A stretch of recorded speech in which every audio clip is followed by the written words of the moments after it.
Hello welcome to my channel. మనం first 1-2 పార్ట్‌లో cell discovery ఎలా అయింది, దాంట్లో important features, cell membrane, cell wall and nucleus గురించి తెలుసుకున్నాం. ఇప్పుడు సెల్ ఆర్గన్స్ గురించి తెలుసుకుందాం. మనం ముందు చూసాం ప్లాస్మా మెంబ్రేన్ కణంలో ఉన్న అంతర్భాగాల్ని బాహ్య వాతావరణం నుంచి వేరు చేయడానికి త్వచనాన్ని కలిగి ఉంటుంది. అలాగే కణంలోని చాలా రసాయనిక చర్యలు జరుగుతూ ఉంటాయన్నమాట. ఈ రసాయనిక చర్యలు ఒకదానికొకటి వేరుగా ఉండడానికి వాటిని కొన్ని కణంగాలు ఉంటాయి. ఈ కణంగాలు వాటిలో వేరే వేరే రసాయనిక చర్యలు జరుగుతాయి కాబట్టి ఇవన్నీ కలవకుండా ఉండడానికి ప్రతి కణాంగం ఒక త్వచాన్ని అయితే కలిగి ఉంటుంది. ఈ చిన్న చిన్న నిర్మాణాలని కణంగాలు అంటారు.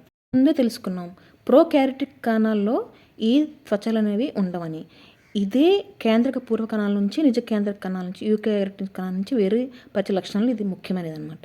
వీటిలో ఉన్న కొన్ని కణాంగాలు అయితే ఎంత చిన్నగా ఉంటాయంటే ఎలక్ట్రాన్ మైక్రోస్కోప్తో మాత్రమే మనం చూడగలం. అయితే ఈ ఇంపార్టెంట్ కణాంగాలు ఏంటంటే అంటే అంతర్జీవ ద్రవ్యజాలం, endoplasmic reticulum, Golgi complex, lysosomes, mitochondria and plastids. అవి చాలా ముఖ్యమైన విధుల్ని సెల్లో నిర్వర్తిస్తాయి. ఒకదాని తర్వాత ఒకటి మనం తెలుసుకుందాం. ముందుగా అంతర్జీవ ద్రవ్యజాలం లేదా ఎండోప్లాజ్మిక్ రెటిక్యులం. ఎండోప్లాజ్మిక్ రెటిక్యులం అనేది ఒక త్వచంతో ఆవరించబడి ఉండి పొడవు ట్యూబ్స్ లేయర్స్తో కూడిన పెద్ద నెట్వర్క్ లేదా వల్లాంటి నిర్మాణం.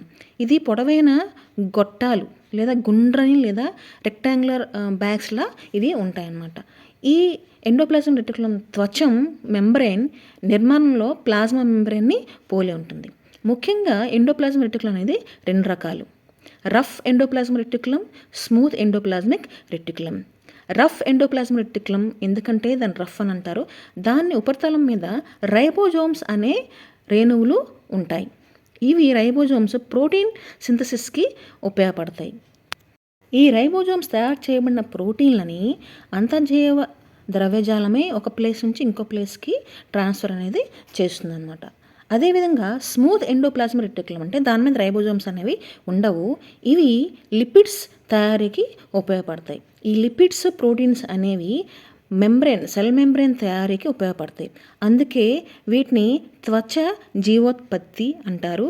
ఇంగ్లీష్లో అయితే మెంబ్రెయిన్ బయోజెనిసిస్ అని అంటారు. అయితే ఈ ఎండోప్లాజ్మిక్ రెటిక్యులం వేరే సెల్లో వేరే ఉన్నా మొత్తానికి ఏ సెల్లో ఉన్నా సరే ఇవి నెట్వర్క్ సిస్టమ్ అనేవి ఫామ్ చేస్తాయి. అయితే ముఖ్యమైన ఫంక్షన్ ఏంటంటే ఈ ఎండోప్లాజ్మిక్ రెటిక్యులంది ట్రాన్స్పోర్ట్ ఆఫ్ మెటీరియల్స్, ముఖ్యంగా ప్రోటీన్స్ అనేవి డిఫరెంట్ రీజన్స్ సైటోప్లాజంలో అయినా సరే లేదా హెటరోప్లాజం లేదా న్యూక్లియస్ మధ్యలో రవాణాకు అనేది ఈ ఫ్రేమ్వర్క్ మనకి పనికొస్తుంది.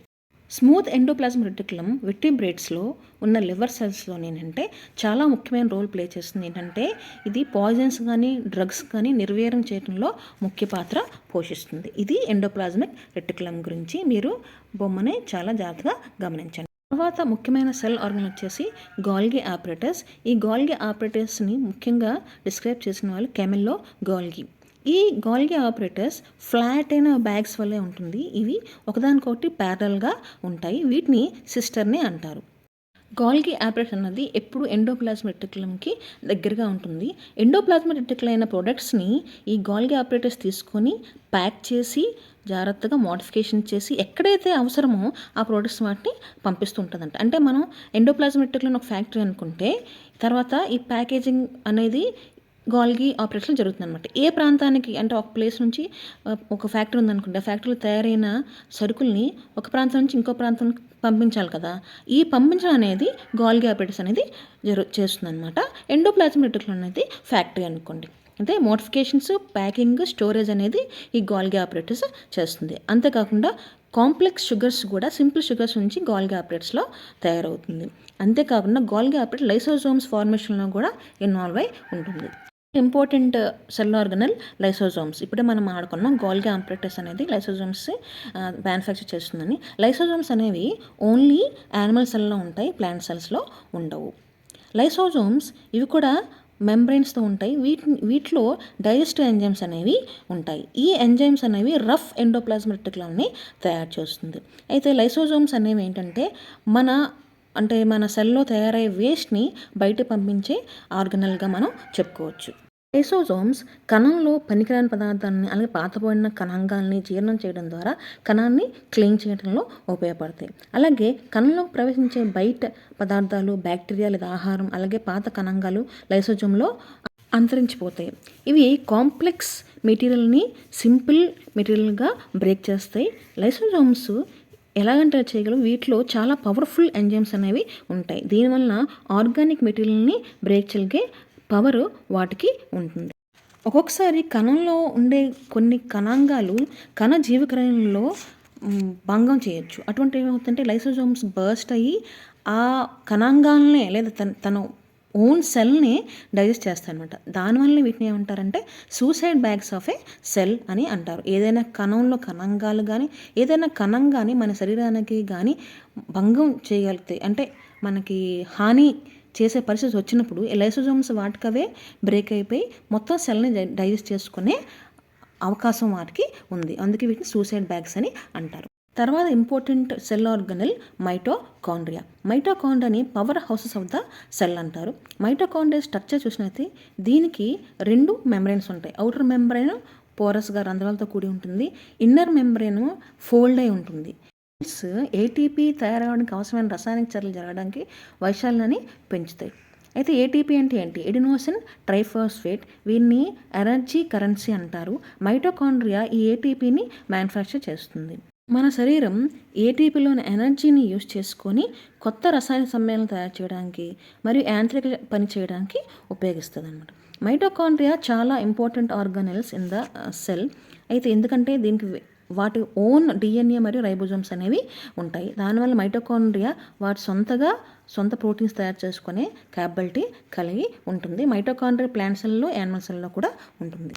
తర్వాత important cell organelles plastids. Plastids only plant సెల్స్లో ఉంటాయి.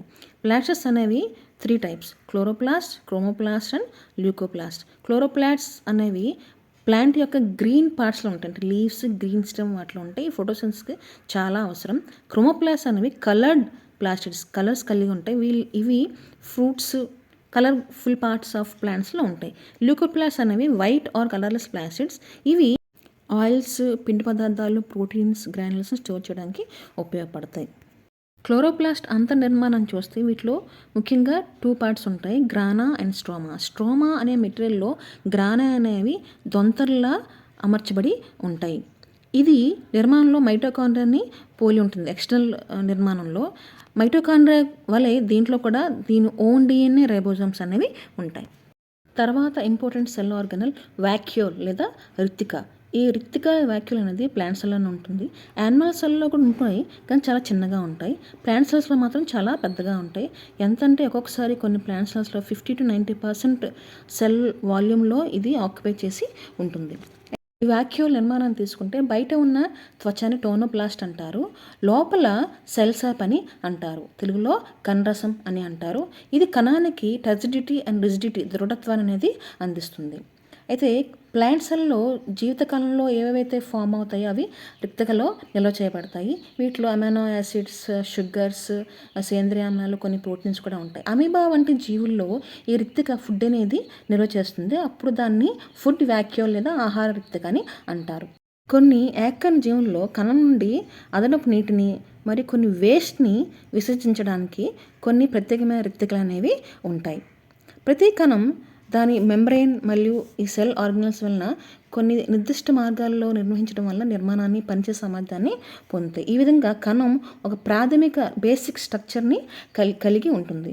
అయితే రెస్పిరేషన్, న్యూట్రిషన్, వేస్ట్ మెటీరియల్ని బయట పంపించడం లేదా కొత్త ప్రోటీన్ ఏర్పరచడం అలాంటి విధుల్ని కణాలకు ఇవి సెల్ ఆర్గనల్స్ అనేవి సహాయపడతాయి. కాబట్టి కణం అనేది fundamental structure unit of living organism లేదా జీవుల యొక్క ప్రాథమిక నిర్మాణ ప్రమాణం అని అంటారు, లేదా ఇదే basic function unit of life అని అంటారు.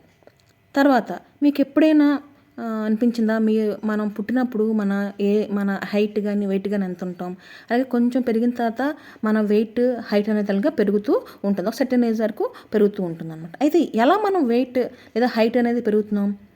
అయితే మనం పుట్టినప్పుడు మన బాడీలో ఉన్న సెల్స్ నెంబర్ తక్కువ, అంటే కొన్ని మిలియన్స్లో ఉన్నప్పుడు మనం పెరిగిన తర్వాత మన బాడీలో ఉన్న సెల్స్ చాలా ఎక్కువ పెరుగుతాయి అన్నమాట. ఇది ఎలా సాధ్యమవుతుంది? అదే కాకుండా మనకి ఏదైనా గాయం అయినప్పుడు కొన్ని రోజులకి గాయం అనేది క్రమేపీ మానుతుంది అనమాట. ఎలా మానుతుంది? ఇది అన్నిటికీ కారణం ఏంటంటే సెల్ డివిజన్ లేదా కణ విభజన. కొత్త కణాలు పెరగడానికి పాత డెడ్ కణాలు, గాయపడిన కణాలు భర్తీ చేయడానికి అవసరమైన మెకానిజం అనేది సెల్ డివిజన్ వల్ల అనేది జరుగుతుంది. అంతేకాకుండా గ్యామెట్స్ కూడా ఫామ్ అవడానికి ఈ సెల్ డివిజన్ అనేది పనికొస్తుంది అనమాట. అయితే process by which new cells are made is called cell division. దీంట్లో 2 టైప్స్ ఉంటాయి. ఒకటి మైటోసిస్, ఇంకోటి మియోసిస్. కణ విభజన ప్రక్రియ ద్వారా చాలా కణాలు పెరుగుదల కోసం విభజించబడ్డాన్ని సమవిభజన లేదా మైటోసిస్ అని అంటారు. ఈ మైటోసిస్లో మదర్ సెల్ డివైడ్ అయ్యి 2 ఐడెంటికల్ డాటర్ సెల్స్ని ఫామ్ చేస్తుంది. మదర్ సెల్స్లో ఎన్ని క్రోమోజోమ్స్ ఉంటాయో డాటర్ సెల్స్లో కూడా సేమ్ నెంబర్ ఆఫ్ క్రోమోజోమ్స్ అనేవి ఉంటాయన్నమాట. మైటోసిస్ లేదా సమ విభజన అనేది శరీరం యొక్క పెరుగుదలకి మరి రిపేర్కి ఉపయోగపడుతుంది. కానీ కొన్ని రిపోర్టెడ్ ఆర్గాన్స్, టిష్యూస్లోని కొన్ని ప్రత్యేకమైన కణాలు డివైడ్ అయ్యి బీజ కణాలు లేదా గ్యామెట్స్ ఫామ్ అయ్యి తర్వాత ఫలదీకరణం లేదా ఫెర్టిలైజేషన్ జరిగి సంతానాన్ని ఏర్పరుస్తాయి. అవి 2 వరుస విభజనలను కలిగి ఉండే రిడక్షన్ డివిజన్ లేదా శైకరణ విభజన అని అంటారు.